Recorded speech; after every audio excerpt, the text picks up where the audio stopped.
a Bárbara, he encontrado la conclusión. Y esa conclusión es la respuesta correcta, pero tengo que escribirlo literalmente. Y escribir literalmente sería de la siguiente manera. Ningún no neoliberal no es no comunista. Ahí está, esa sería la respuesta correcta. O si no, escribirlo de esta manera. Todo no neoliberal es no comunista, que sería la otra manera. Entonces, cualquiera de estas dos formas escritas, tendríamos que buscar en las alternativas y marcarla. Clave, avión, punto, se acabó. Preguntas con respecto a este ejemplo de aplicación, jóvenes. Preguntas, Mostacero Leca Diego, dijo Bárbara. Sí, tiene razón, es Bárbara. A ver, preguntas, jóvenes.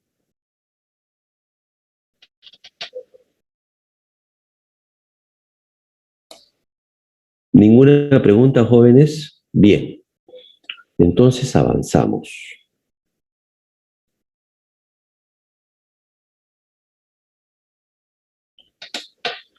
Ahora vamos a ver el método cuantificacional. Hace un momento hemos trabajado el método tradicional. Esta vez vamos a trabajar el cuantificacional. ¿Cómo es eso, profe? Vamos a ver. El mismo ejemplo anterior, vamos a trabajarlo aquí. Dice B, ningún no maestro no es no comunista y ningún no neoliberal no es no maestro. ¿Está bien? Entonces aquí, ¿cuál sería el primer paso para desarrollar este silogismo y llegar a la conclusión por el método cuantificacional? Lo primero que tenemos que hacer es formalizar en lógica cuantificacional. A ver, ¿cómo se formaliza en cuantificacional? Vamos a ver. Formalizando. Aquí está la primera vez. Si ustedes se dan cuenta, este de aquí es no M. Esto de aquí es no comunista. ¿Está bien? Y la del centro es una A. Pero la lógica cuantificacional se trabaja de otra manera, ¿no? Este no afecta al C. El ningún también afecta al C. ¿Cuántas negaciones va a tener? 3 negaciones. Ahí están las 3, aquí están las 3. Y el maestro tiene una sola negación. Esa es la formalización cuantificacional, jóvenes. ¿Está bien? La segunda premisa hay que formalizarla también. Ahí está.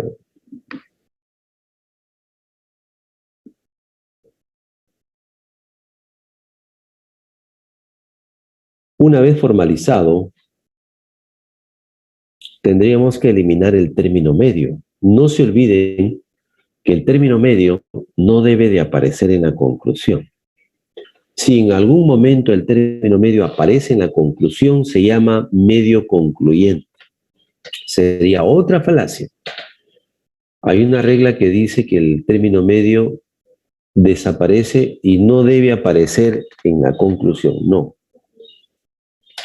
Si en algún momento viene un ejemplo ya desarrollado y aparece la conclusión, el término medio en la conclusión, entonces eso sería una falacia de medio concluyente.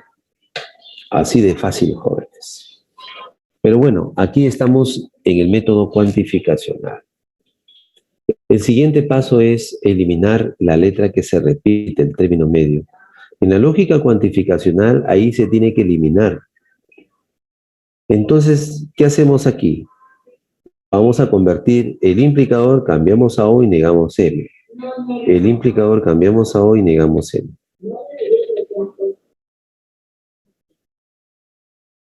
Ahí está, a ver. Entonces, si se cambia O, se niega el M más el otro negador 2M. Se cambia O, se niega el N más van a salir positivos. Ahí está, a ver. Ahí está, a ver.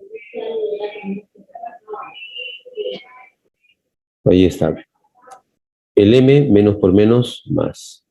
El N menos por menos más.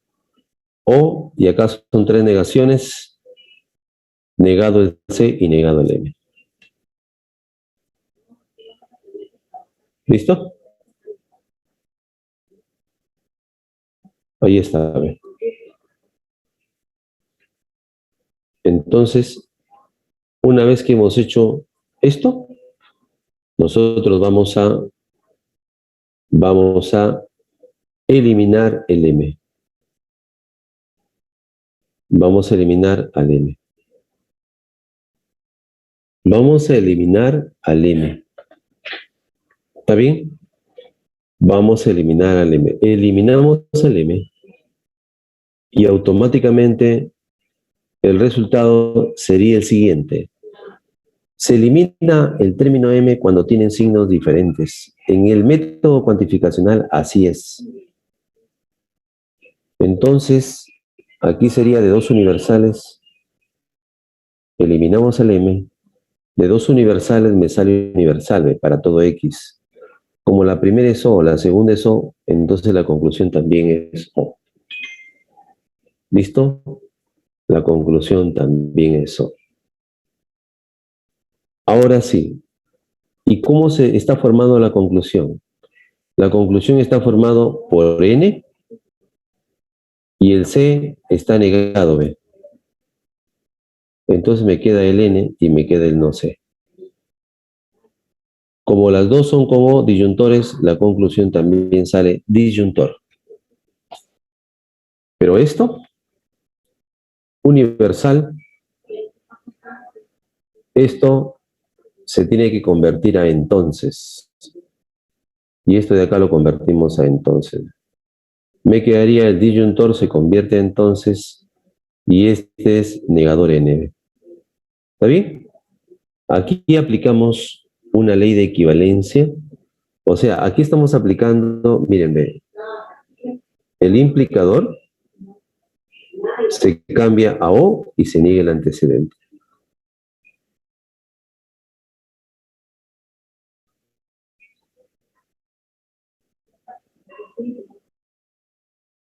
Ahí está, ve. Aquí está O, la O, se cambia entonces y se niega el antecedente.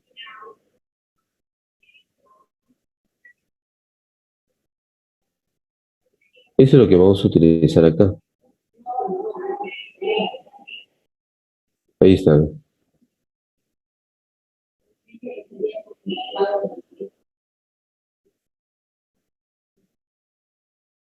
Ahí está.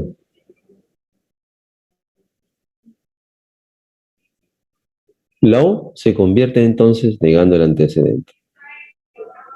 Y el antecedente está negado en el N. Entonces, ahí tienen ustedes que esto recién se puede traducir a proposición. Esto de acá se puede traducir a proposición. Recién. ¿Listo? Ahí está. ¿Ve?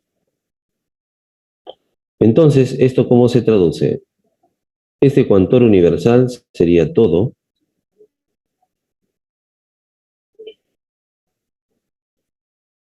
Todo. Este de acá sería no N.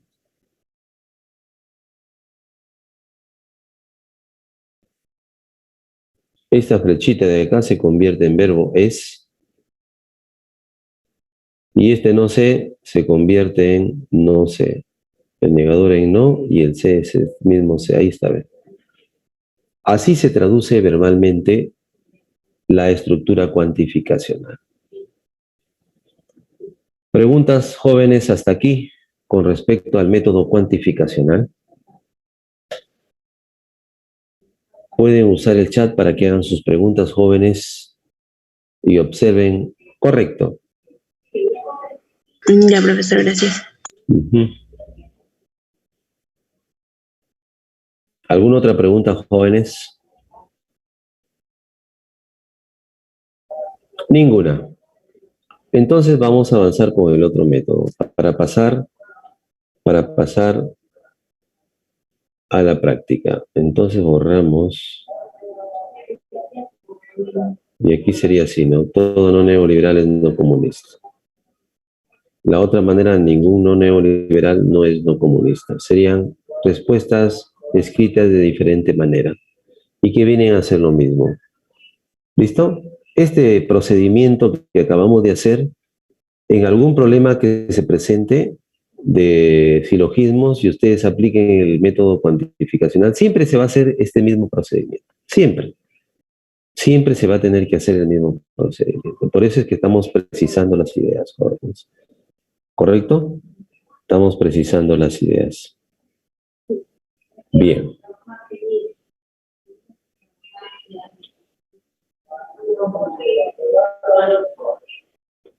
Bien, seguimos entonces con ahora el método clasial. Este es el tercer método que se puede utilizar para resolver un silogismo. Tres métodos hay. El mismo ejemplo, ahí está el mismo ejemplo.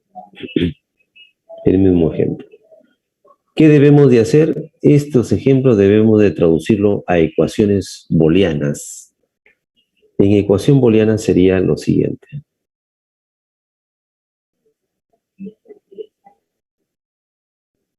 Este de acá sería no maestro.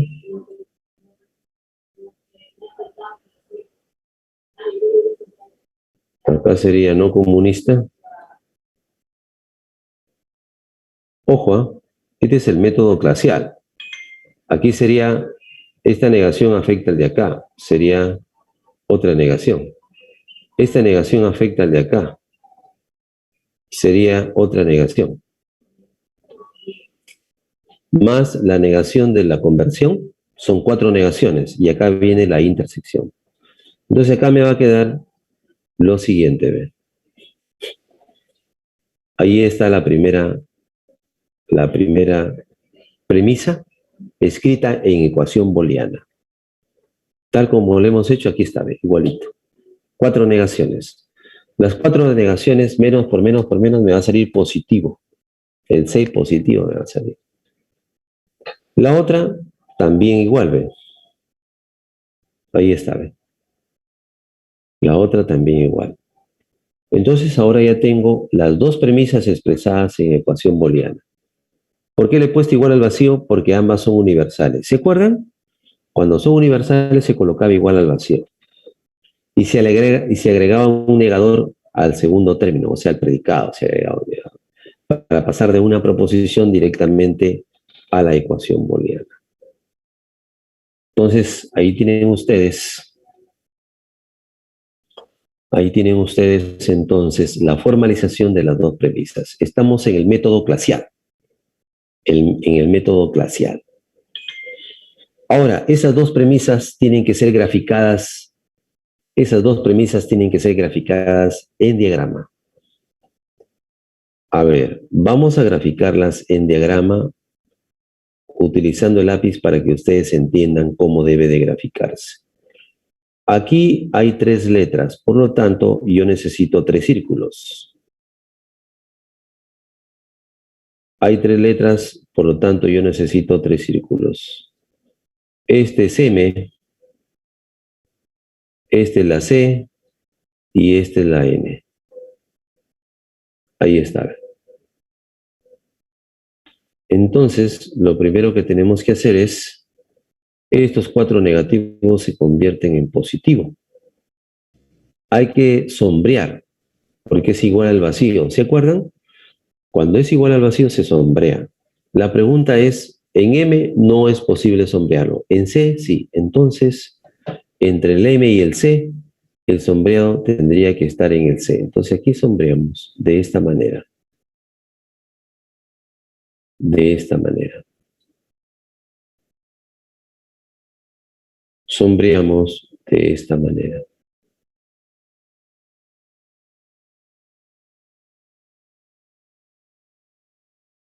Ahí está, ¿ve? Esa es la premisa número 1. La premisa número 2 también tiene 4 negaciones. Y como tiene 4 negaciones, entonces sale positivo el M. Eso significa que entre la N y el M, entre la N negada y el M positivo, hay que sombrearlo. Entonces el sombreado sería en M, pero en N no. Entonces, aquí tendríamos entre el M y el N, en el N no se sombrea, pero en el M sí se sombrea. Entonces aquí sería así. Se sombrea este sector de acá. Se sombrea este sector de acá.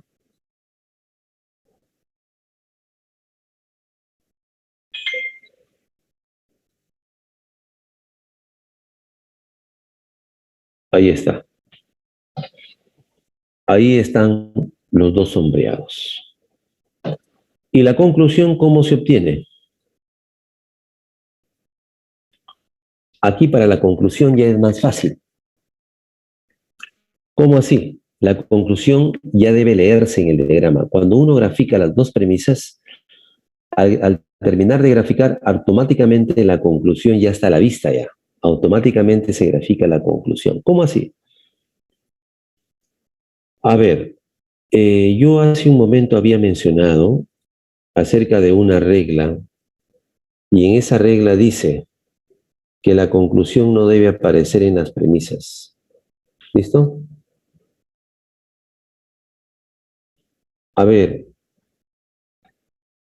¿cuál sería? A ver, la conclusión, ¿cómo se obtiene? Se obtiene a partir de la siguiente regla. Dice, en todo silogismo, el término medio se repite en la primera y en la conclusión, pero en la primera premisa y la segunda premisa. El término medio no debe aparecer en la conclusión. Entonces, esa es una regla. El término medio no aparece en la conclusión. Está prohibido que aparezca el término medio en la conclusión. No debe de aparecer. ¿Eso qué significa? En estas dos ecuaciones, el término medio, fíjense, ve. Este es el término medio. Se elimina y este es el otro término medio, se elimina. Profe, ¿por qué lo he eliminado? Porque según la regla no debe de aparecer en la conclusión. ¿Y qué debe de aparecer en la conclusión, profe? En la conclusión debe aparecer el C y debe aparecer el N. Ah, eso significa, profe, que aquí tengo que escribir N, intersección C. Como todo está sombreado, la conclusión también tiene que salir sombreada, igual al vacío. Claro, la conclusión estaría dado entre el N con el C. Entre esas dos letras se tendría que ubicar a la conclusión. Profesor, Sí, en la conclusión el N no va negado. no, es que cuando tú sacas la conclusión, tú tienes que considerar solamente las letras, independientemente del signo. El signo lo colocas después. No te confundas como el método cuantificacional. En el método cuantificacional, ahí sí, los términos que sobran van acompañados con su mismo signo, pero en el glacial no. En el glacial tú coges las letras que crees que deben ser la conclusión. Y estamos analizando de que el M, según la regla, no debe aparecer en la conclusión. Entonces el M lo descarto. Y me queda el N con el C, sin interesar el signo, sin el signo. Solamente coges el N, intersección C. El signo le pones después. Profe, ¿cómo así? A ver, el profesor ha dicho que la conclusión es N con C. Muy bien, ya le puse, profe. En el diagrama hay puro sombreado, por lo tanto es igual al vacío. Ya está bien, profe, porque el sombreado es igual al vacío. Ya está. Ahora falta el último paso. Y el último paso es una pregunta. Si es igual al vacío en la conclusión, eso significa que en la conclusión tiene que ir sombreado. Y la pregunta es, ¿ese sombreado en dónde se va a encontrar? ¿En el N o en el C? Ese sombreado, porque yo saco mi cuenta que acá dice es igual al vacío. Y si es igual al vacío es porque está sombreado. La pregunta es ¿en dónde? En el N no se sabe, en el C no se sabe, en los dos no se sabe. Entonces, ¿a dónde debo ir para saber entre el conjunto N y el conjunto C dónde se encuentra ese sombreado? Tengo que recurrir al gráfico. Y ese gráfico ha aparecido gracias a la primera premisa y a la segunda premisa, porque de la primera y la segunda lo he graficado en el diagrama. Entonces la conclusión tiene que salir del diagrama, ya no de las ecuaciones booleanas. Ojo, la que me hizo la pregunta.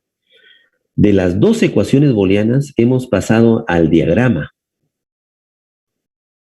Y del diagrama estamos extrayendo la conclusión. Del diagrama tiene que salir la conclusión. La conclusión no va a salir de las ecuaciones booleanas. No, no, no, no, no, no, no, no. La conclusión tiene que salir del diagrama. Entonces, como en la conclusión yo ya tengo que N intersección C es igual al vacío, entonces la pregunta solamente falta responder a esa pregunta. Si es igual al vacío, tiene que haber sombreado entre el conjunto N y el conjunto C. Entonces voy a recurrir no a las premisas, falso, tengo que recurrir al diagrama. Y del diagrama tiene que salir. A ver, vamos a ir al diagrama. Este es el N, a ver, vamos a ver con verdecito. Este es el N, muy bien, y este es el C, muy bien. Lo voy a sacar a un ladito, los dos, el conjunto C y el conjunto N. Lo voy a sacar a un ladito para hacerlo paso a paso. Entonces, a ver, entre esos dos conjuntos, ¿cuál es el que está sombreado, el sector que está sombreado totalmente? Entonces, yo digo, aquí hay una partecita que está sombreado con azul. Listo. Y hay otra partecita que está sombreado con rojo. Listo.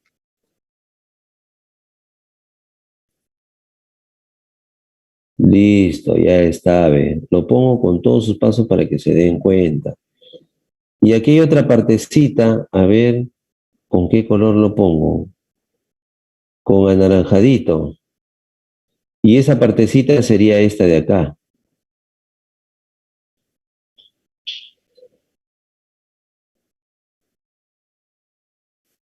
Sería esta así, ¿no? Entonces yo les pregunto, jóvenes, ¿en qué sector, en qué parte de esos dos círculos que están acá, que viene a ser la conclusión, porque la conclusión se da solamente entre el conjunto N y el conjunto C?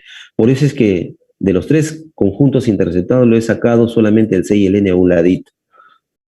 Y esa es la conclusión. Entonces yo les respondan a las preguntas, jóvenes.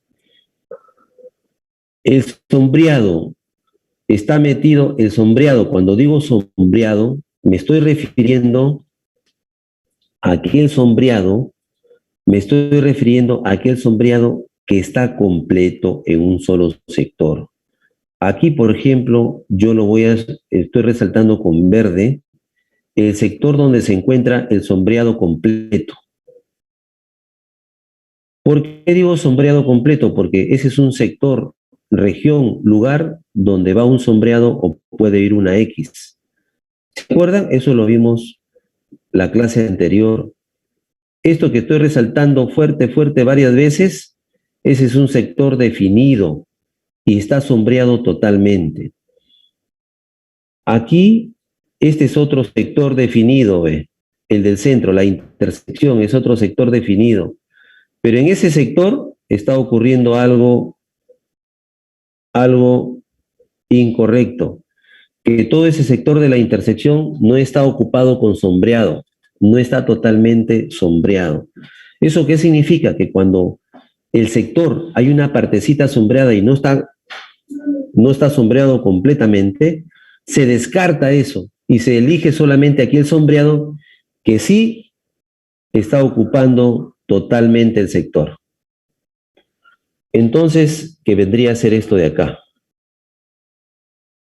Ese sombreado es la que voy a tomar en cuenta y para responder mi pregunta. Y digo, ¿el sombreado está metido en C? Sí. ¿Está metido en N? No. Entonces el N recién debe estar negado. De esa manera ya encontré la conclusión que estaba buscando por el método clasial. La conclusión lo voy a obtener, va a salir del diagrama. ¿Listo? Del diagrama. Si van a mirar las ecuaciones booleanas, ya estarían trabajando el doble y se podrían confundir. Del diagrama tendría que salir la conclusión. Esa es la recomendación que yo les hago. Si no, se van a confundir. Preguntas jóvenes con respecto al método clasial. Profesor, ¿y qué pasaría si en la parte de la intersección donde entre N y C, pues, donde está la mitad pintado, pero la otra mitad llenado con una X? Sí.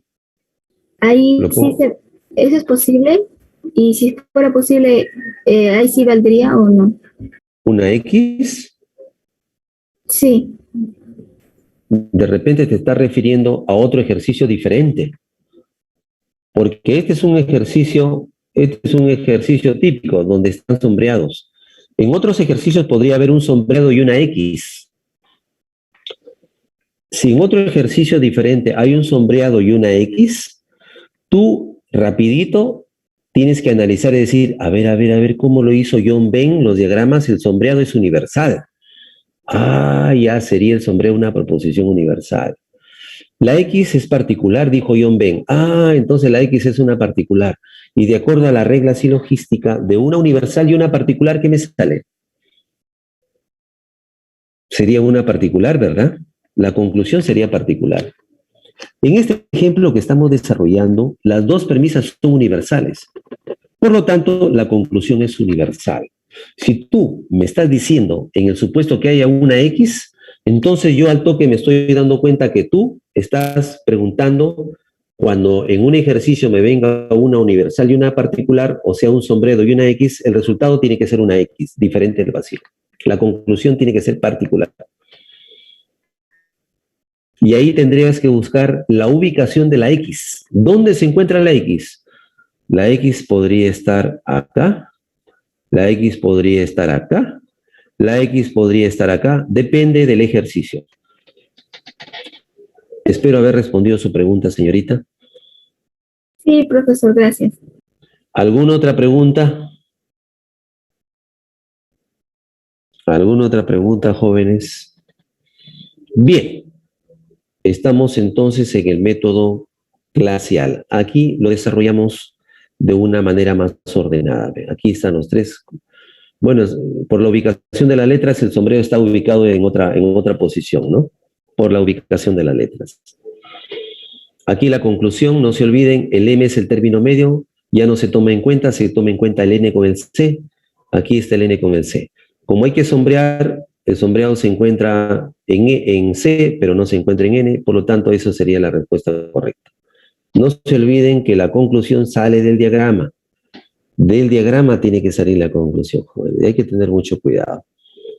Y una vez que tenemos la conclusión, entonces aquí se traduce a proposición.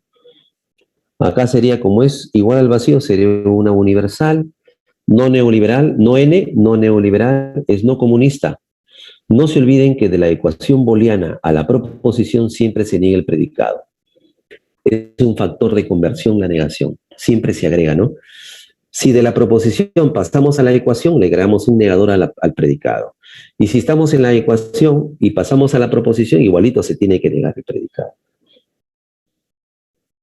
Bien, entonces aquí hay algunas preguntas por el chat. Zavala dice, ¿sería la conclusión, profesor? Sí, esa es la conclusión, estás en lo correcto. Guerra Quispe, ¿cuál es tu pregunta? No especificas tu pregunta, Guerra Quispe. Sería bueno que especifiques. Es probable que sea la pregunta de tu compañera que hizo hace un momento y ya lo hemos respondido. Esta misma proposición también se puede escribir de esta manera. Ningún no neoliberal no es no comunista. Y también se puede escribir, bueno, la conclusión es la intersección de ambos sombreados.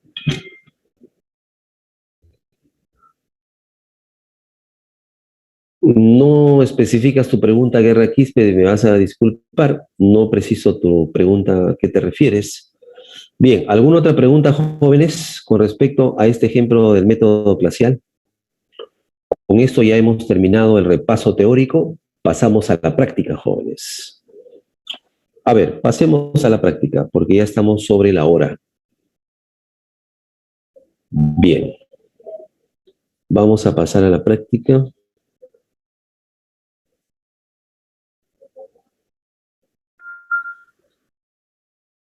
A ver, ¿dónde estamos? A ver, a ver, a ver. Ya está. Ya. A ver. Confirmen, por favor, se está observando la transferencia. Sí, profesor.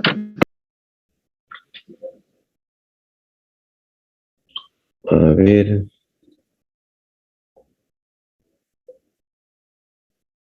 A ver, en la número 1, ve. Acá me dice se infiere.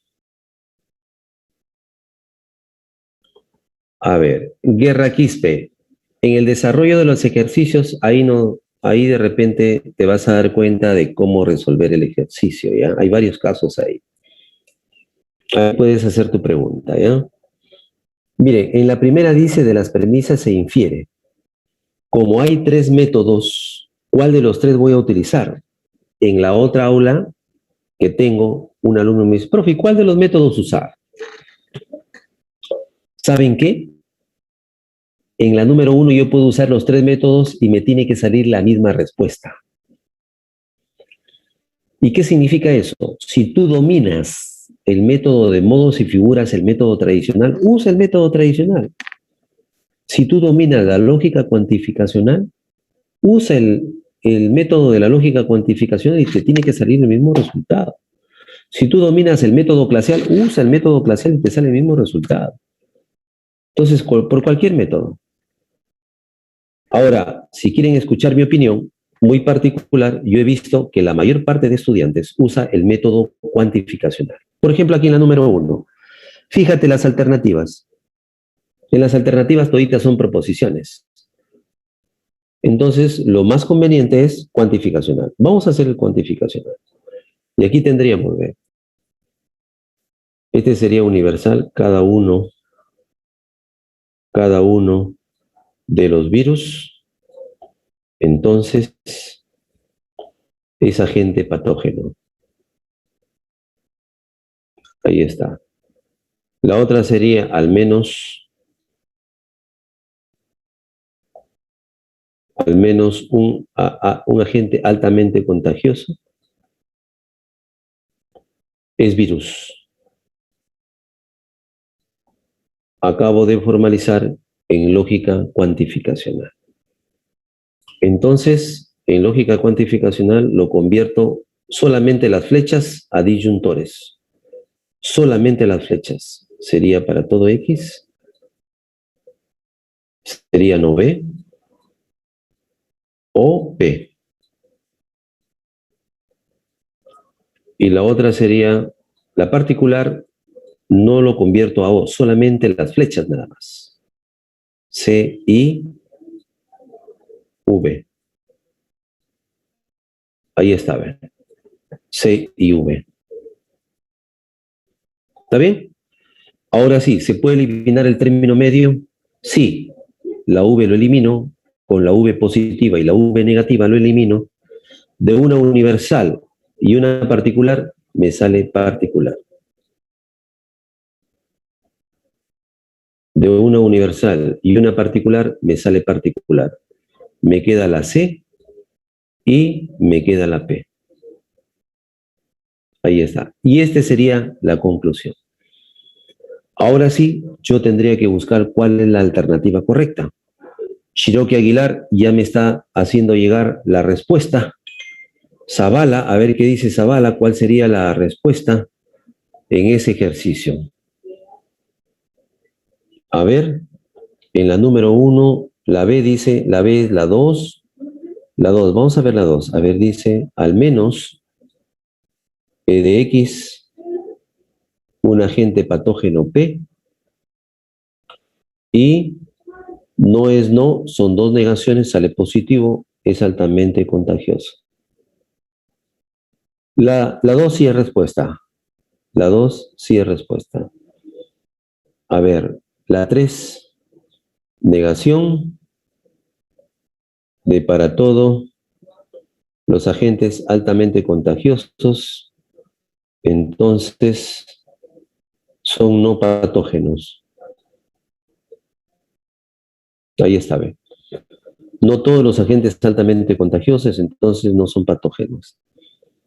Sería la formalización de la número 3, y esto va a ser equivalente a la negación de un tipo E, me sale una I, y el resultado me va a salir E de X, C y P.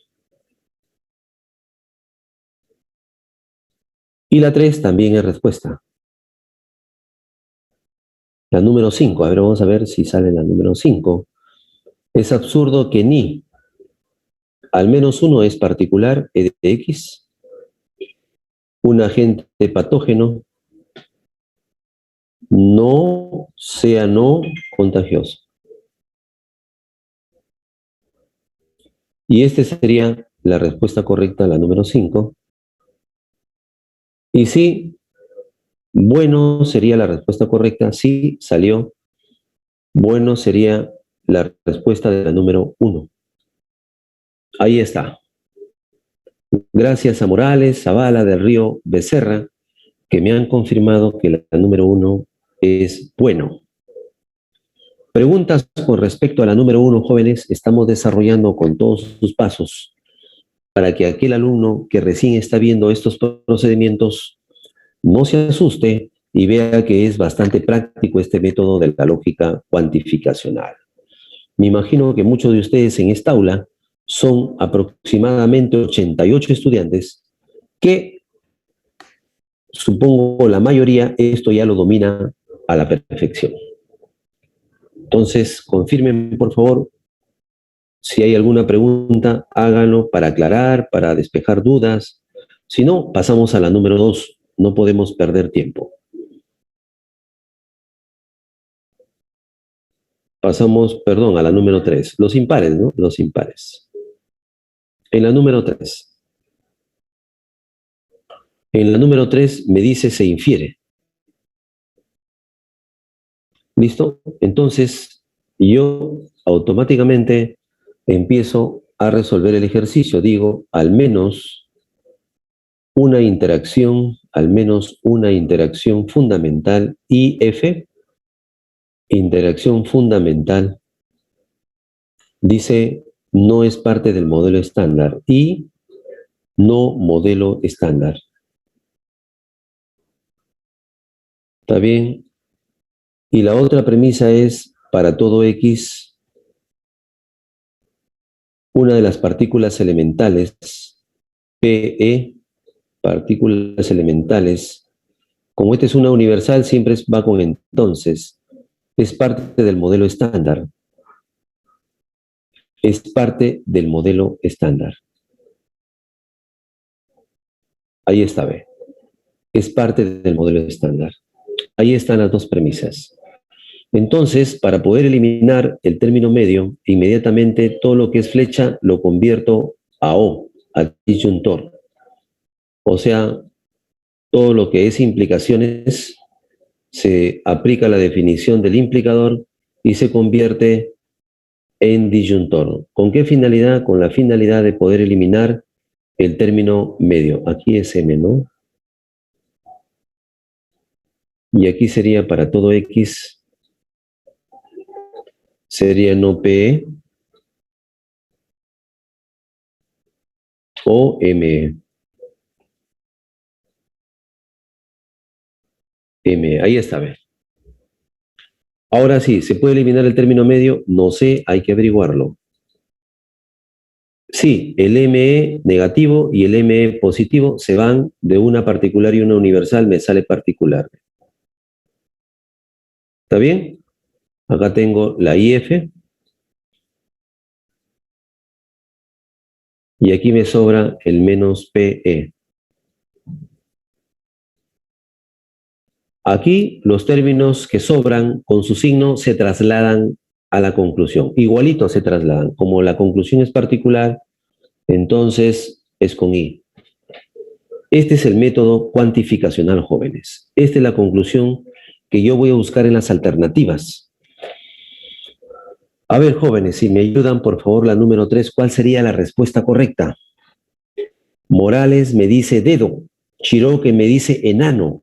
A ver, entre dedo y enano, a ver cuál es la diferencia. Entre dedo y enano es la 4. A ver, la 4 hay que desarrollarlo. A ver, jamás. A ver, con rojo vamos a desarrollarlo. Jamás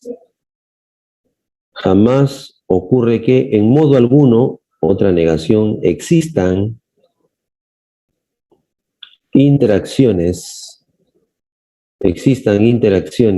fundamentales y que no dejen dos negaciones, no dejen de ser no partículas elementales. No partículas elementales. Y jamás ocurre que en modo alguno existan E y F y que no dejen de ser no partículas elementales. Dos negaciones salen positivas. La 4 no está. Ah, son falsas, dice. Alto. Acá dice son falsas. Viene con trampa la pregunta. Viene con trampa. Hay que tener mucho cuidado con la trampa. Entonces la 4 es falsa. Si la 4 es falsa, entonces la dedo no puede ser. A ver, la 2. Negado para todo X. Las interacciones fundamentales. Todas las interacciones fundamentales. Alto, esto de acá es implicador. Entonces, no son partículas elementales.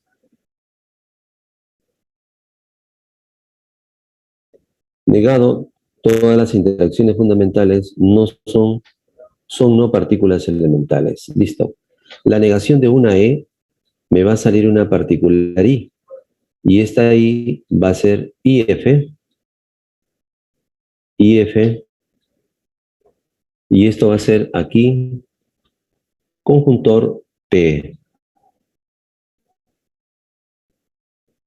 Y esto tampoco puede ser, la 2 es falsa. La 2 es falsa. La 5, a ver, vamos a ver, dice, un gran porcentaje E de X, un gran porcentaje de X de no partículas elementales. Este es un conjuntor no interacción fundamental, no interacción fundamental. Aquí está negado los dos términos, lo que significa que no corresponde a la respuesta correcta, por lo tanto es falsa. 2, 4 y 5, clave enano. A ver, dice Morales Rojas Abigail. Jamás ocurre que es una negación Abigail. En modo alguno es otra negación Abigail. Son dos negaciones. ¿Ya? Y acá Abigail ve. Este es no dejen, el no es una negación y el dejen es otra negación, sale positivo. Y la única negación que me queda es no partículas elementales. Morales Rojas Abigail. La 4 es falsa. Precisa bien, ¿ya? Precisa bien. Entonces aquí las falsas me salen 2, 4 y 5. Enano sería. Enano sería, ve, ahí está, ve. Enano. Ahí está, ve. Preguntas con respecto a la número 3, jóvenes. Acabamos de resolver la número... Sí. Disculpe, bueno, ¿por qué la 4 es falsa? Porque no se multiplicaría, ¿no? O sea, menos unos por menos no es más y quedaría igual. No, pero acá dice abajito, dice no partículas elementales. Hay otro negador. Por eso, pero en la conclusión sale P, sale negado, entonces sería igual. Ah, ya, está negado. Pucha, hasta que me falla la vista. Entonces, la 4 es verdadera. Sí, A ver, a ver, a ver, a ver, a ver. Desarrollemos todo en todo caso para ver qué pasa aquí. A ver, algo está pasando. A ver, vamos a ver.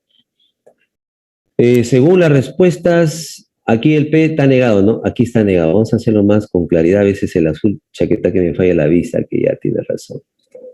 A ver, la uno, a ver, hagamos la 1. Dice, no partículas, a ver todo, no partículas elementales. Este es conjuntor, son interacciones fundamentales. Dice, muchas no partículas elementales son interacciones fundamentales. Si es respuesta es verdadera, ya lo ponemos verdadera. La 2 dice, a ver, no todas las interacciones fundamentales entonces no son partículas elementales. La negación de una E me sale la I. La E, la I. Esto de acá es falso, hasta ahí todo va bien. A ver, la 3, hagamos la 3. A ver, negación, cualquiera que es IF,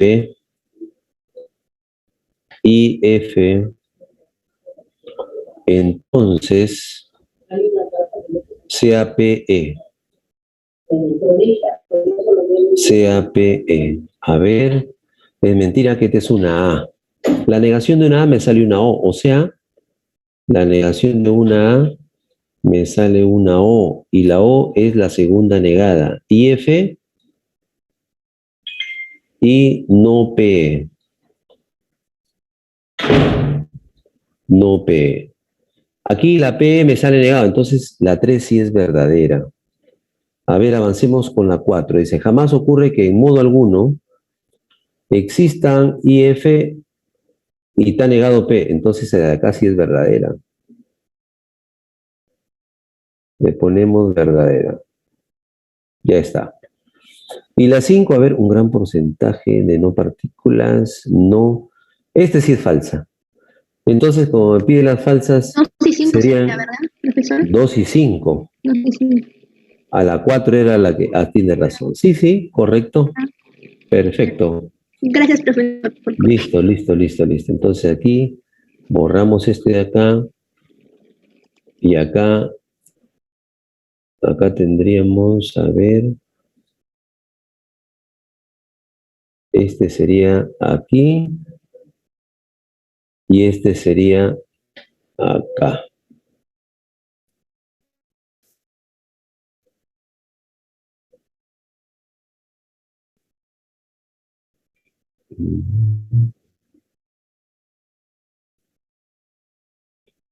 D2 sería la respuesta correcta, entonces aquí.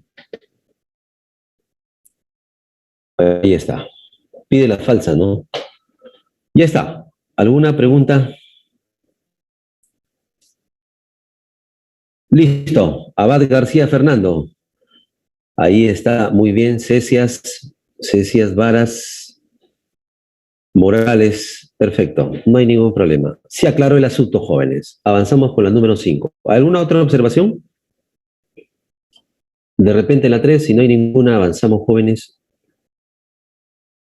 Avanzamos. La número 5, a ver.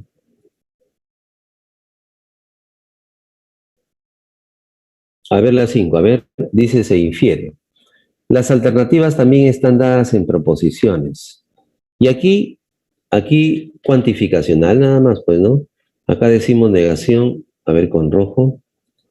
Acá decimos negación. Todas las bacterias, entonces, son patógenas. La negación de una A me sale una O.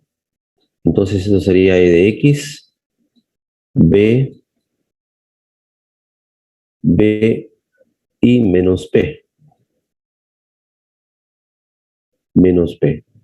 Y la otra, decía, es mentira que al menos uno de los coronavirus sea bacteria.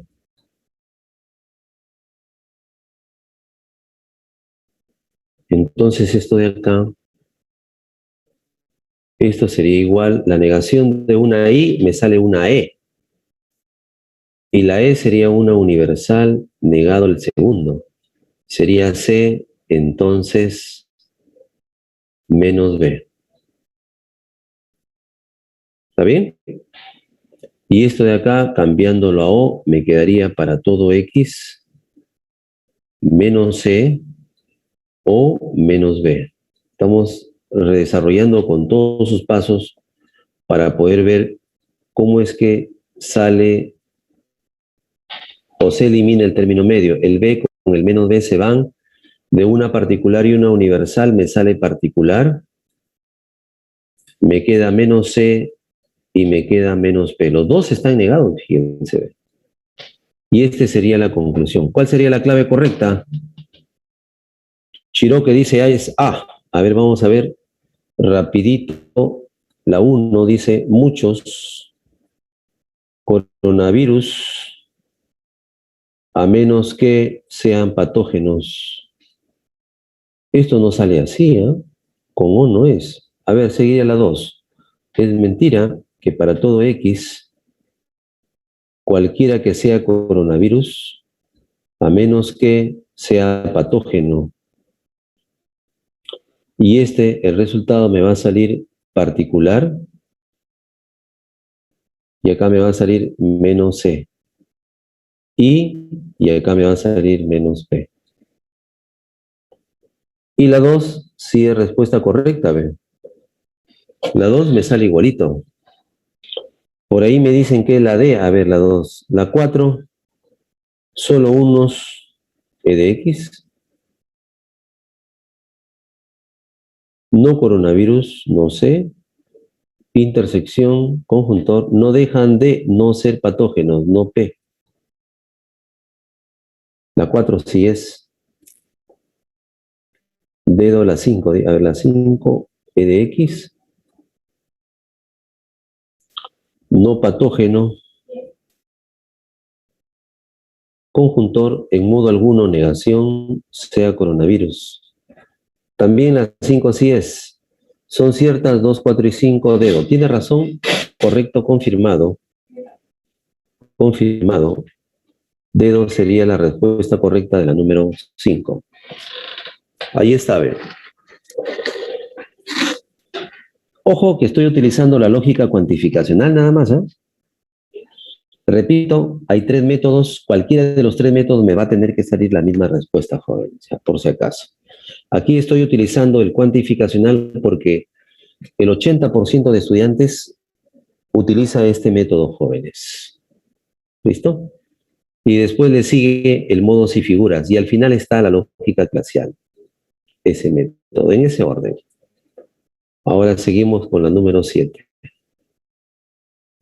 La número 7. ¿Cuál sería la respuesta correcta, jóvenes? A ver. La conclusión me pide, dice, la conclusión. Entonces, para esto, inmediatamente hacemos las premisas, formalizamos las premisas. A ver, este sería en cuantificacional también. Por ejemplo, esta parte del diagrama, el A con el C. El A con el C sería todo A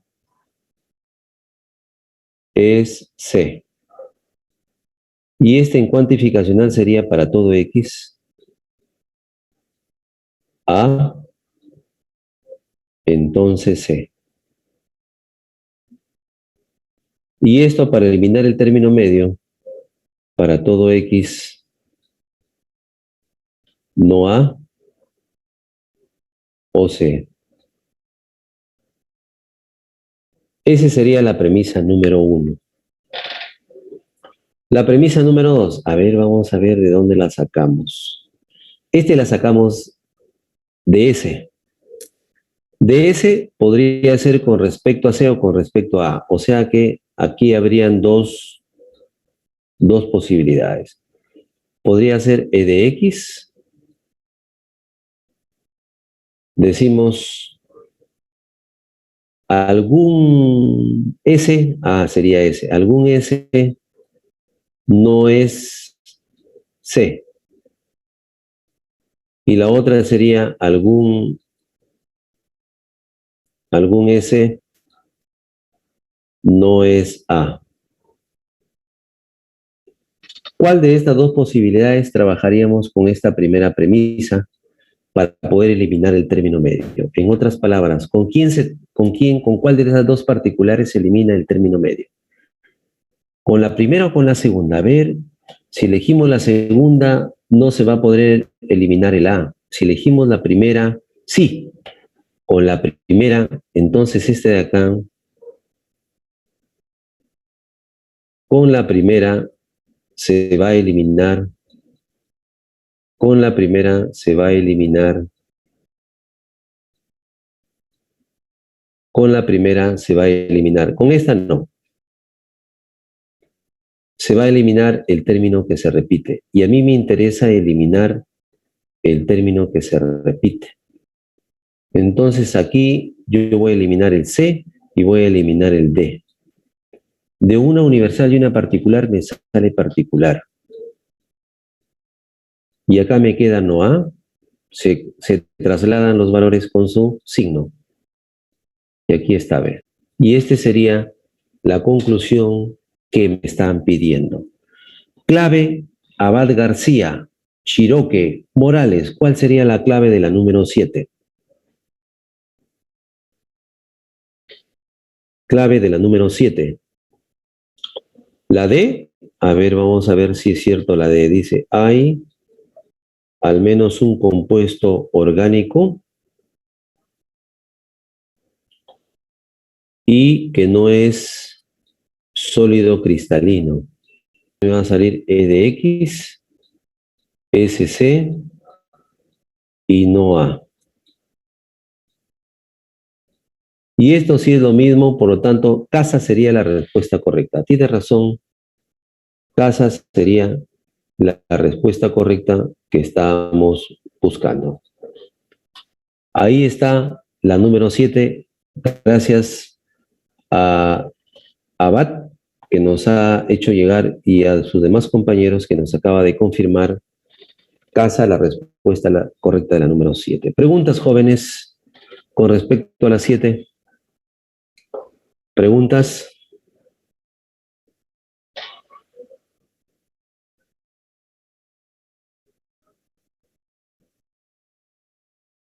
Profesor, ¿cómo sacó dos premisas del S? ¿Me puede explicar, por favor? ¿Es el X que está dentro de ese? Ajá, sí, del conjunto S. Ya. ¿Ese con quién lo vas a trabajar? No sabes si trabajarlo con respecto al conjunto A y no sabes si lo puedes trabajar con respecto al conjunto C. Entonces lo que hice es escribir las dos formas. Si es con A sería S y no A. Y si es con C sería S y no C. Es que hay dos posibilidades ahí. Yo no sabía con qué trabajarlo. Entonces la escribí las dos. Y una vez que la escribí las dos, ahora sí comparé la primera premisa con cuál de las dos se podría trabajar. Entonces yo dije, se va a trabajar con aquella premisa particular en la cual se puede eliminar el término medio. Y si tú verás, la segunda no se puede eliminar el término medio con la segunda. No se puede con la segunda. Con la primera se elimina el C. El C.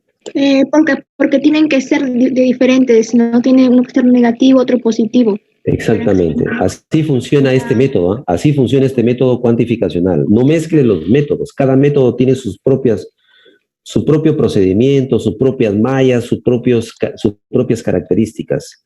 ¿Listo? Hace rato alguien me preguntó, profe, en el método clasial pasa con su mismo signo. Y yo le dije, no siempre, ¿no? Hay que tener mucho cuidado. En el cuantificacional puede cambiar. En el cuantificacional, ahí sí, pasa con su mismo signo, ahí no tenemos nada por qué cambiarlo, ¿no? Igualito pasa. Por eso se dice que este método cuantificacional es el mejor método no falla, este método no falla. Este método es el más práctico. Por eso hace rato les decía, el 80% de estudiantes maneja este método. ¿Y en qué momento utilizar los otros métodos? Ya vamos a ver otros ejemplos. De acuerdo a la pregunta, uno tiene que trabajar. Estas preguntas que ustedes están viendo hasta la número 7, ahí es puro cuantificacional. ¿Para qué hacerse problemas? Veamos otro ejemplo, ¿ya? Porque Profesor, o sea, para los problemas donde están los, o sea, conjuntos, a veces yo pensaba, ¿no? Anteriormente que cuando veía conjuntos era más para la lógica glacial, pero porque lo asociaba a eso, pero no necesariamente, ¿verdad? no necesariamente. Tú tienes que, como hay 3 métodos, tú tienes que ver, a ver, con tus habilidades dices, no, aquí las respuestas están dadas en proposiciones. No, lo paso cuantificacional y es más fácil pasar la proposición. Ni hablar, ¿para qué hacerse tanto problema?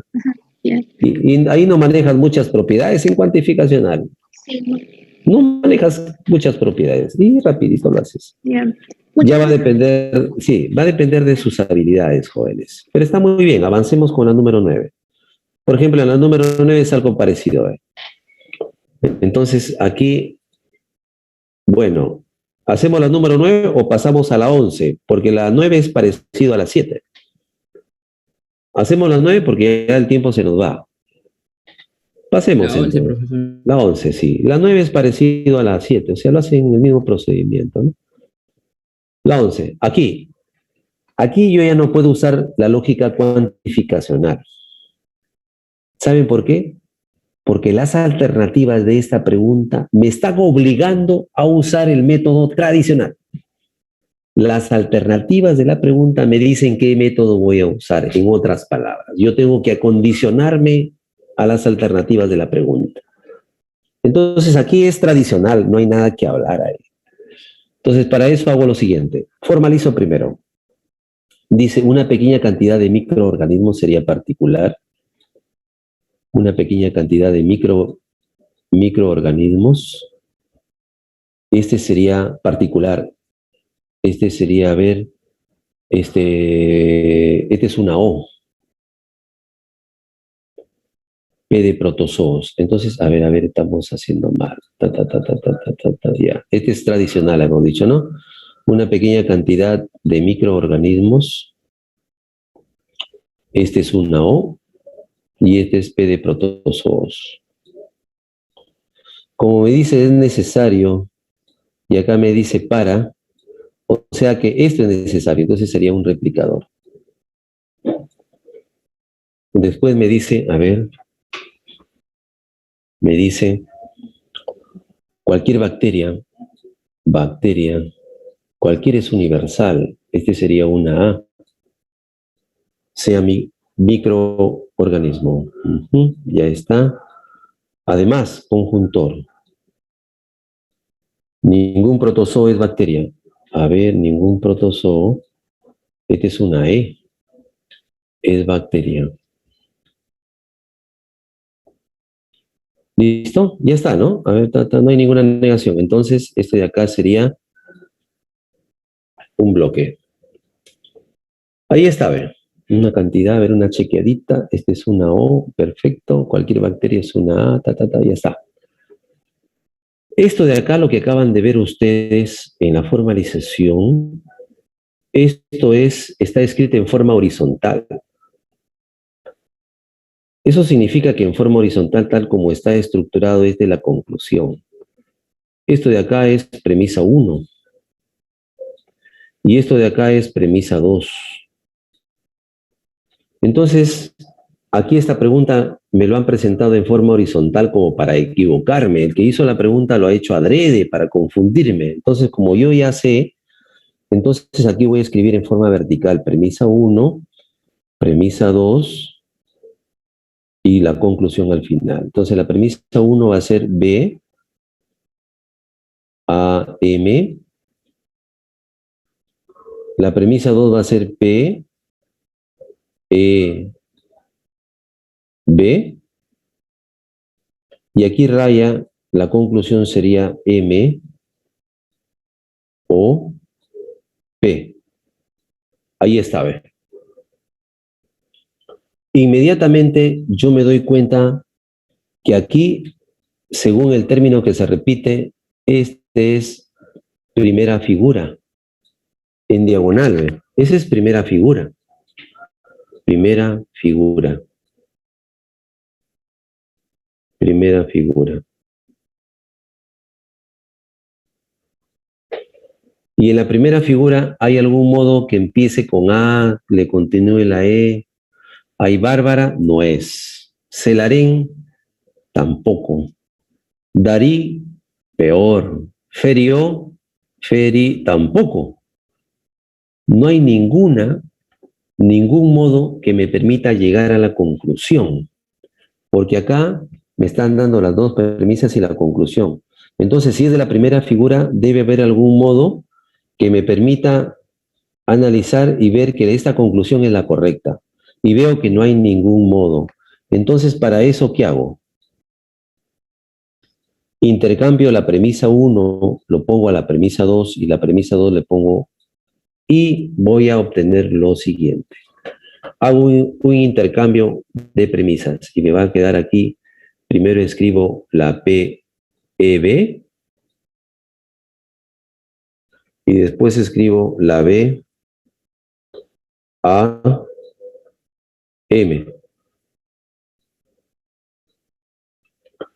Y luego la conclusión. Así. Y después, analizando, veo que ahora la variable que se repite está en diagonal así. Y esta es cuarta figura. Cuarta figura. Cuarta figura. Ahí está, ¿ve? Eso es cuarta figura. Ahí está.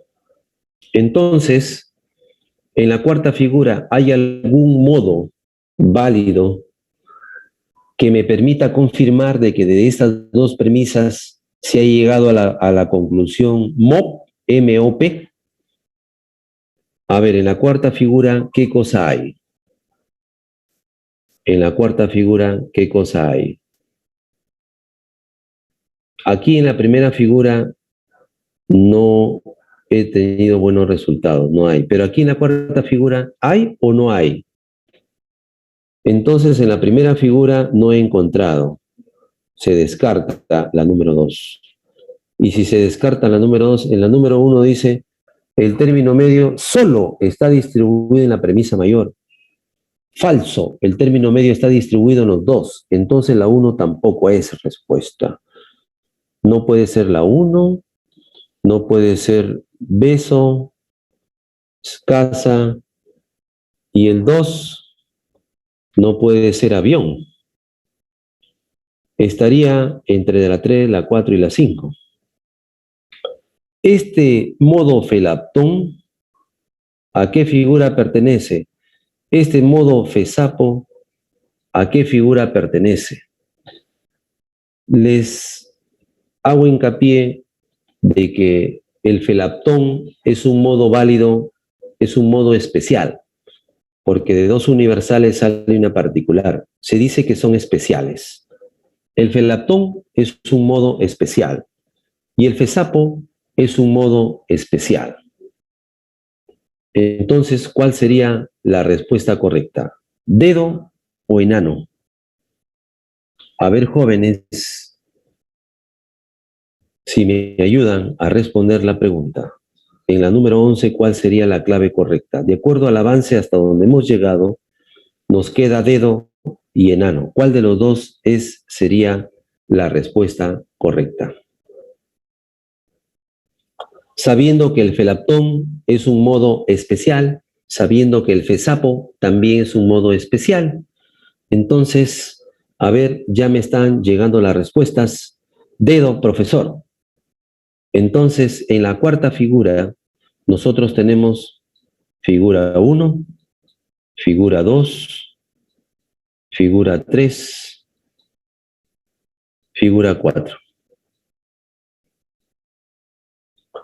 Si me dicen dedo, me están diciendo que el fesapo es un caso especial de la cuarta figura. Sí. el FESAPO es un caso especial de la cuarta figura. Digo caso especial porque la E es universal, la A es universal y la conclusión es una particular B. Entonces, este es un caso especial. Por lo tanto, la 5 sí es correcto porque el felaptón pertenecería a la tercera figura. El felaptón es un caso especial de la tercera figura.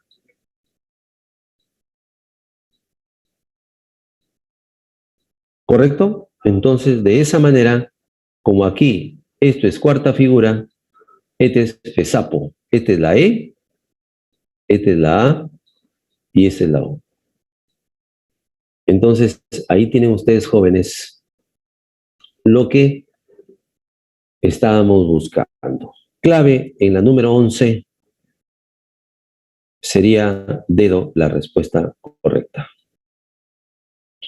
Preguntas, jóvenes, con respecto a la número 11, antes de pasar a la otra, ya se nos quedan escasos 3 minutos. Profesor, ¿qué diferencia hay entre FESAPO y felaptón? Porque si ambos son para casos especiales y si tienen E, A, O en sus letras, ¿cuál es la diferencia? La figura. La La figura, figura. pero ¿cómo? La ubicación del término medio. La ubicación del término medio. Claro, porque a simple vista uno no sabría cómo reconocer porque ambos tienen las mismas vocales, ¿no? Pero eso, La figura. la figura, ¿verdad? La figura.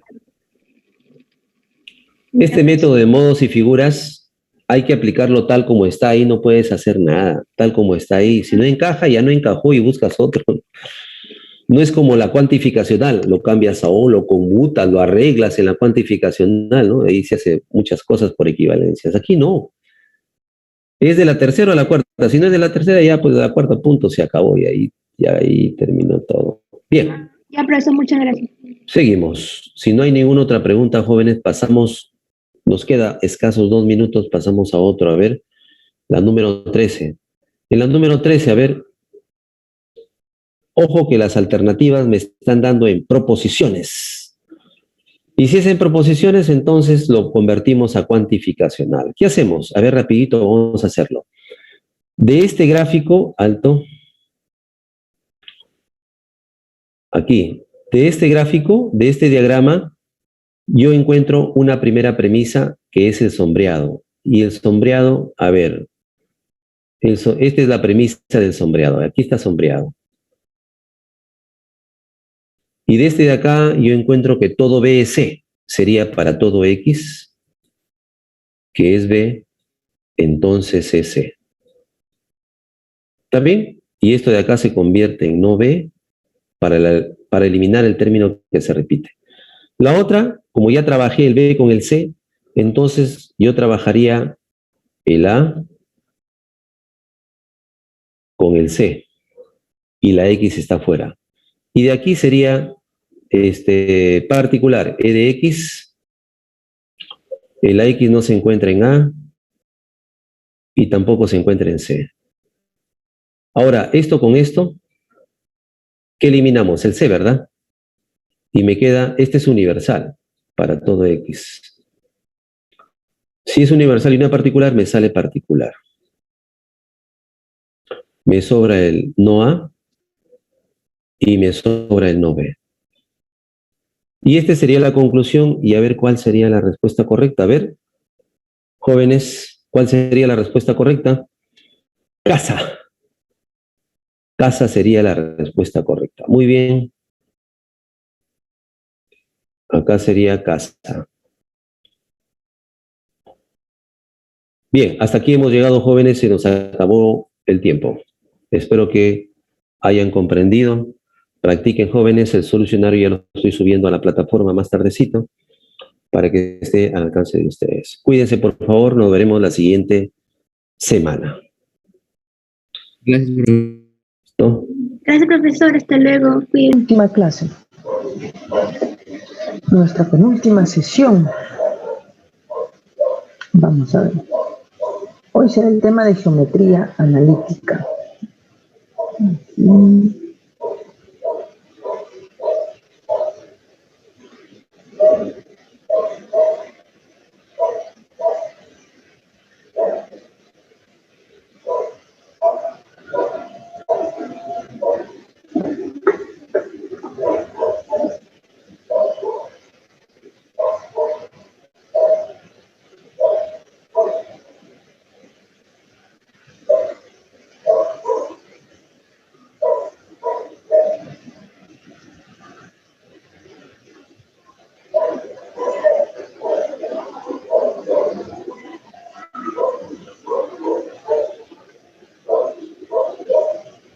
Muy bien, vamos a empezar la clase.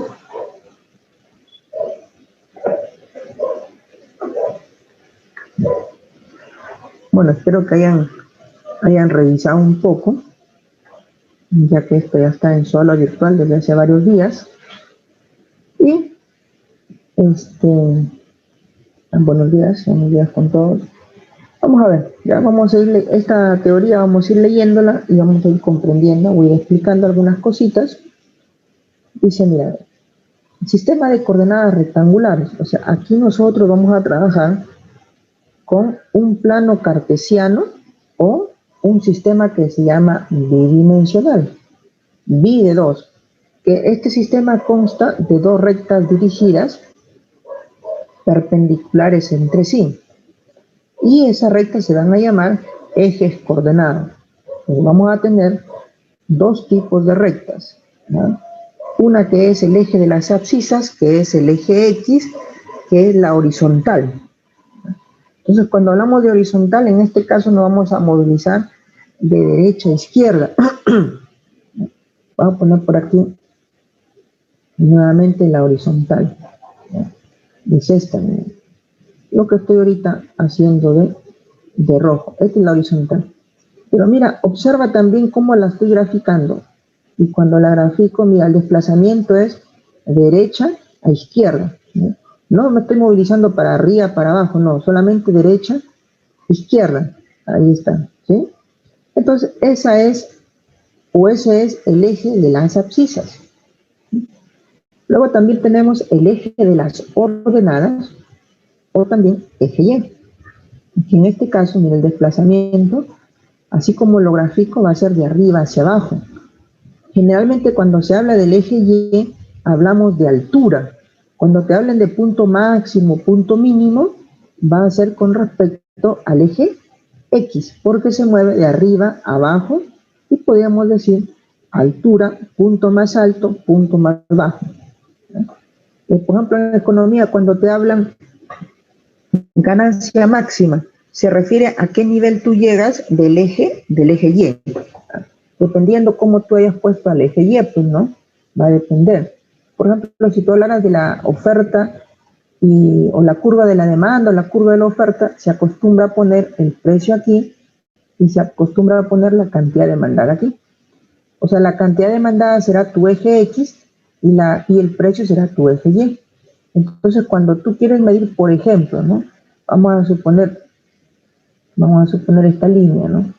Y cuando tú quieres medir a esta cantidad demandada cuánto es su precio, cuánto es su altura, pues tú tienes que medir así. Disculpe. ¿Sí? O también cuando tú, por ejemplo, vamos a hacerlo aparte nuevamente. Si tengo el eje X y tengo el eje Y, ¿qué pasaría si, por ejemplo, yo quisiera medir el costo de producción? Entonces podemos poner acá lo siguiente, ¿no? Este es el costo de producción, el costo unitario, y acá se acostumbra a poner en el eje X la cantidad producida, y aquí se acostumbra a poner el dinero, pues, ¿no? El costo. Entonces, cuando te hablan de costo mínimo, ¿cuál sería el costo mínimo? A ver, tendríamos que ver a qué nivel del costo es mínimo. Mira, a este nivel, a esta altura, no hay costo. Voy a poner otro color. A este nivel no hay costo, a este nivel no hay costo. Entonces, a este nivel, aquí sí hay el costo mínimo, mira. El costo más bajo estaría aquí. Pero cuando me refiero al costo mínimo, fíjate a qué nivel me estoy refiriendo. Me estoy refiriendo al valor que tiene aquí en el eje Y. ¿Sí? En el eje Y. Entonces, nuevamente repito, el eje Y es el eje de las ordenadas. Acá está, ¿no? El eje Y es el eje de las ordenadas. Me movilizo de arriba a abajo, y cuando me pregunten del costo mínimo, el costo máximo, valor máximo, punto mínimo, etcétera, se va a referir a ese nivel, ¿ah? A qué nivel del eje Y se va a encontrar. Bueno, es por poner un ejemplo. A ver, continuemos por aquí. Obviamente se dividen en 4 partes, que cada parte se llama un cuadrante, 4 cuadrantes. Cuando yo me dirijo, por ejemplo, desde el origen de coordenadas, yo me quiero dirigir hacia la derecha, sería el eje X positivo. Por aquí hago por aquí. Cuando yo me dirijo desde el origen hacia la derecha, el eje X positivo. Cuando me dirijo del origen hacia arriba, el eje Y positivo. Cuando me dirijo hacia la izquierda, el eje X negativo, ¿no? Horizontal, y hacia la izquierda negativo. Y si me dirijo vertical hacia abajo, significa negativo. Voy hacia abajo, voy restando, voy disminuyendo. ¿Sí? Vamos a ver aquí. Algo también importantísimo en este tipo de ejercicios es lo siguiente. Dice del gráfico determinar las coordenadas de A, B, C y D. Por ejemplo, aquí me están dando el punto A. ¿Sí? Y yo necesito saber ese punto A, cuáles son sus coordenadas. O sea, como estamos hablando solamente de dos ejes, van a haber dos coordenadas, lo que conocemos como par ordenado, ¿no? La primera va a ser con respecto al eje X, siempre va a ser así, por eso se llama par ordenado, porque siempre va a estar ordenado de esa manera. El eje X, la abscisa, siempre va a estar primero, y luego la ordenada o el eje Y. ¿Sí? Entonces, yo tengo que buscar cuánto es el valor en X y cuánto es el valor en Y. Pero recuerda que con respecto al origen, el valor de X y el valor de Y es según cuánto me he trasladado. Entonces, de este punto A voy a trazar una vertical para saber en qué nivel de X estoy. Recuerda que X es derecha-izquierda. Entonces, ¿en qué nivel de X estoy? Estoy en el nivel 1. Entonces, acá le corresponde para X1. Si yo quiero saber en qué nivel de Y, este es Y, ¿sí? Este es el eje Y. Si yo quiero saber en qué nivel está ese punto con respecto al eje Y, entonces me dirijo hacia Y. A ver, vamos a ver a qué nivel está. ¿A qué nivel está? Está al nivel 2. Entonces el eje Y le corresponde 2. De la misma manera, si yo tengo el punto C, este punto C, si yo quiero saber qué nivel de X tiene, entonces me dirijo hacia X, pero de forma perpendicular. Me dirijo hacia X y me doy cuenta que está al nivel 3. Entonces, para X3, y si quiero saber en qué altura está, me dirijo hacia el eje Y. Al dirigirme hacia el eje Y, me doy cuenta que la altura en la que está es menos 2. Entonces, corresponde al punto C, 3 menos 2. Acá está, ¿no? 3 menos 2. ¿Sí? Esta parte es bastante sencilla, pero yo necesito que lo tengan bien claro. Otra cosa también para mí importantísima es, por ejemplo, si yo estoy en el punto D, ¿cómo hago para dirigirme al punto A? Observa la flecha, ¿eh? Estoy en el punto D. ¿Cómo hago para dirigirme hacia el punto A? ¿Cómo hago para dirigirme al punto A? Lo que yo voy a hacer aquí es de manera independiente. Aquí trabajamos con el eje X y el eje Y. Entonces, nosotros nos vamos a movilizar o de manera horizontal, después vertical, horizontal, vertical hacia abajo, horizontal hacia la izquierda. Siempre nos vamos a movilizar así, mira, siempre, ¿correcto? O sea, en el eje de coordenadas hablamos del eje X, el eje Y, pero ¿qué sucede si se me presenta este caso? Pues, ¿no? Este caso que la movilización que estoy haciendo ya es de manera oblicua. Entonces, ¿cómo yo podría resolver ese caso? Fácil, lo voy a medir de manera horizontal y vertical. ¿Cómo yo llegaría de manera horizontal y vertical desde D hacia A? Entonces, podría ser este camino, mira. Primero me dirijo horizontal hasta allá, hasta cierto punto, que es aquí, y luego de aquí me dirijo hacia arriba. ¿Mira? Seguramente, bueno, me imagino que ustedes deben haber visto esto parecido en física, no sé si de repente les han enseñado, ¿no? Como ahora enseñan todos los cursos, de repente deben haber visto esta situación parecida, ¿no? Entonces lo que yo tengo que hacer es lo siguiente, miren. ¿Cómo yo me dirijo desde D hacia A?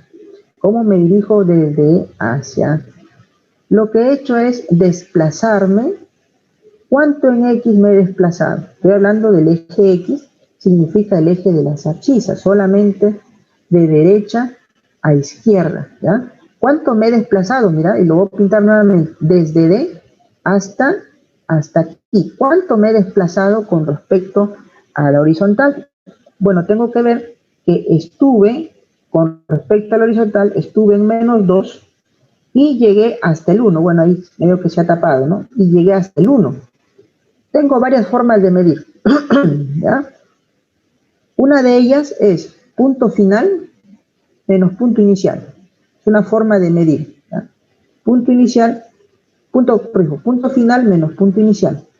O sea, llegué al punto 1, menos, inicié en el punto -2. Esto es 3. ¿Ya? Es una forma de medir. La otra forma es que si estoy en -2, me traslado hacia el -1, un espacio, hacia el 0, un espacio, y hacia el 1, 3 espacios. O sea, se ha trasladado en X3. Ojo, ojo, escucha lo que estoy hablando. Yo no estoy diciendo que X vale 3. Estoy diciendo en este caso que en la gráfica el punto se ha trasladado con respecto al eje X, se ha trasladado 3. Y cuando hablamos de 3 positivo, significa que el traslado con respecto al eje X, que es horizontal vertical, se ha trasladado hacia la derecha. ¿Ya? Hacia la derecha. Vamos borrando un poquito algunas cositas para que no se confunda.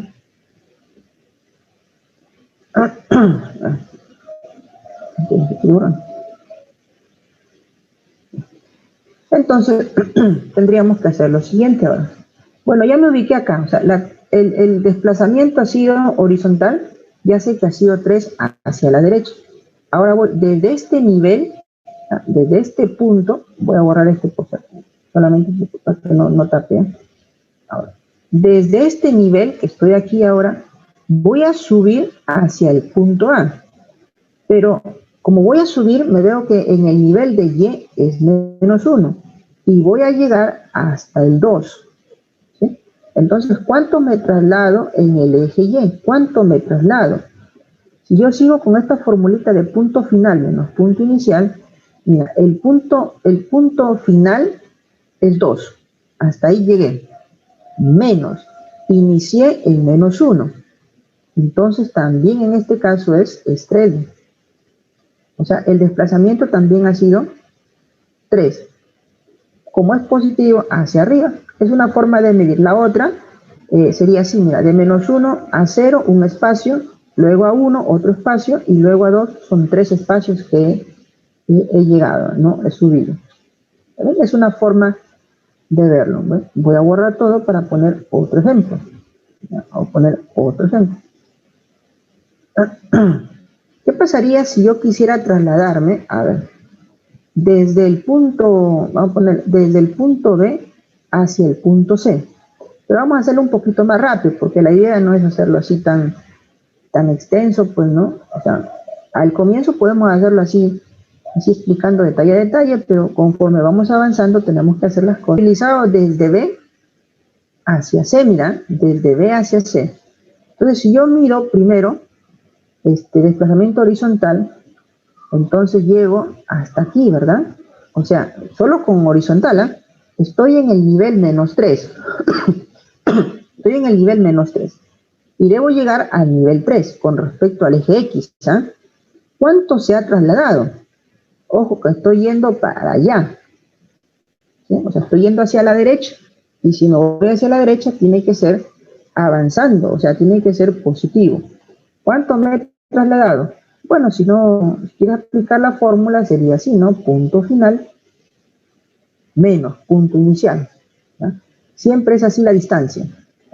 La distancia es así, punto final menos punto inicial. Entonces tendríamos aquí que sería 3, porque así llego hasta el final, menos de la fórmula, e inicié en el punto -3. O sea, sería 6. ¿Correcto? O sea, el desplazamiento en X aquí ha sido 6 unidades. Y como dice 6, significa que son 6 a la derecha. ¿Correcto? Acá, entonces vamos por aquí, vamos borrando para no confundir estas cositas. Listo. Entonces ahora el desplazamiento, ¿cómo sería ahora? Yo tengo que llegar ahora al nivel de aquí, mira, tengo que avanzar y llegar a este nivel. Entonces, si yo estoy en el nivel 1, o sea, en altura, y debo llegar al punto -2, entonces, ¿cuánto ha sido el traslado? ¿Sí? Mira, de 1 a -2. O sea, final sería -2. ¿Ah? Menos de la fórmula. Y el 1 del punto final, o corrijo, punto inicial. En este caso sería -3. O sea, que me he trasladado en el eje Y -3. Entonces, ¿qué significa eso? Vamos de nuevo, mira. Vamos a suponer que no tengo esto de acá, ¿sí? Entonces, si yo empiezo en el punto, vamos a poner acá, si yo empiezo en el punto B, aquí, según la indicación, mira, trasládate en el eje X, trasládate 6, allá, entonces, avanzo, ¿no? 1, 2, 3, 4, 5, 6, me ubicaría acá. Y luego dice traslada o desplázate en Y -3, o sea, vertical. Pero como es -3, significa hacia abajo. Entonces, 1, -2, -3, me ubicaría en C, miren. O sea, punto inicial sería B y punto final sería C. Así sería la ubicación. ¿Sí? Bueno, repito, yo necesito que estas cositas, aunque parezcan muy sencillo o para algunos complicados, necesito que la aprendas bastante, ¿ah? Para no tener complicaciones cuando veamos parábola, cuando veamos elipse. Porque, por ejemplo, cuando veamos parábola en un ratito, en la parábola existe el punto vértice y existe el foco. Y resulta que del vértice al foco hay una distancia llamada P, un parámetro P. Entonces, si tú tienes el foco y tienes P, te trasladas hacia el vértice una distancia P. Sí, ojalá lo vamos a entender después cuando veamos parábola, pero vamos a tener que hacer desplazamientos, ¿ya? Arriba, abajo, derecha, izquierda. Y tienes que tener esto bien en claro. ¿Ah? Continuemos a ver, espérate para eliminar esto. Ya. Vamos por aquí. Muy bien. Nos quedamos aquí, vamos avanzando. Bueno, aquí hay que hacerlo rapidito. Es una fórmula que tienes que memorizar. Pero vamos a agrandarlo para verlo, ¿no? Vamos por aquí. Resulta lo siguiente, ¿ya? Vamos a explicarlo un poquitito solamente para que no se te olvide. Mira, resulta que yo voy a encontrar distancia de punto a punto. Para ello voy a estar en el punto P y el punto Q, o sea, 2 puntos. Y yo lo que quiero saber cuánto es la distancia entre ellos. ¿Sí? Y quiero saber cuánto es la distancia entre ellos. ¿Sí? Entonces lo que yo voy a hacer es lo siguiente. Yo lo que voy a hacer es trazar, vamos por aquí, voy a trazar una línea horizontal, exagerando, ¿ya? En el punto P, así, y una línea vertical en el punto Q. ¿Para qué? ¿Cuál es la intención? Si tú te fijas, como he trazado líneas verticales y horizontales, esta línea verde vertical es paralela al eje Y. Y esta línea horizontal es paralela al eje X. Por consiguiente, las dos líneas verdes se intersectan en un ángulo de 90 grados.